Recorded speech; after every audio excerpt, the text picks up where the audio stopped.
Hello everyone, स्वागत है दोस्तों आपका मेरे चैनल पे। मैं प्रशांत कुमार शुक्ला एडवोकेट। साथियों, आज के वीडियो में हम लोग बात करेंगे 498A से रिलेटेड एक इम्पॉर्टेंट लेटेस्ट जजमेंट जो हाल ही में केरल हाई कोर्ट का आया है। तो आइए जानते हैं इस पूरे इंपॉर्टेंट जजमेंट के बारे में।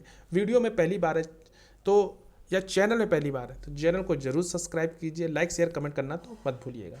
चलिए बात करते हैं। हाल ही में केरल हाईकोर्ट का लेटेस्ट जजमेंट आया जहां ये बात रखी गई कि क्रूरता के घटक के बिना दहेज की मांग आईपीसी की धारा 498A के तहत अपराध नहीं है।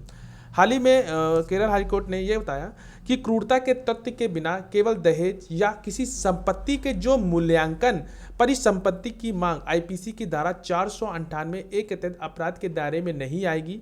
यह माना गया कि जब मांग और क्रूरता के दोनों तत्व संयुक्त हो जाते हैं तो आरोपी पर दायित्व तय हो जाता है।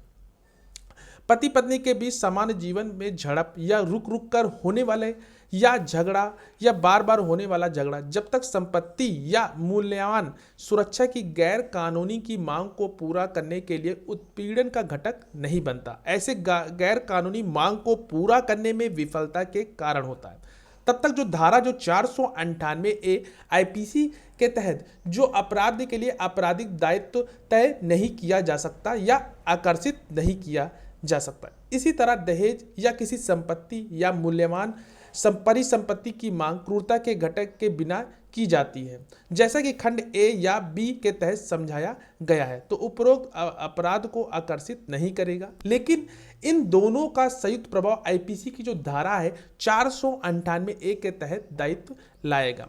मामले के तथ्य में इस प्रकार है कि जो पत्नी जो इस मामले में वास्तविक शिकायत करता है, उसने आरोप लगाया कि पति ने अधिक दहेज की मांग की थी और उसके आवास पे उसके साथ मारपीट की। हालांकि हमले की प्रकृति की जो वास्तविक शिकायत करता या जिन गवाहों से पूछताछ की गई थी उन्होंने स्पष्ट नहीं किया।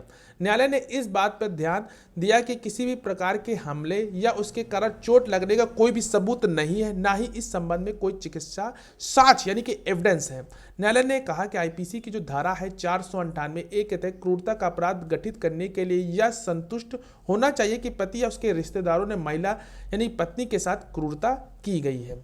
तो ये एक इम्पॉर्टेंट बात इस इम्पॉर्टेंट जजमेंट में कही गई थी।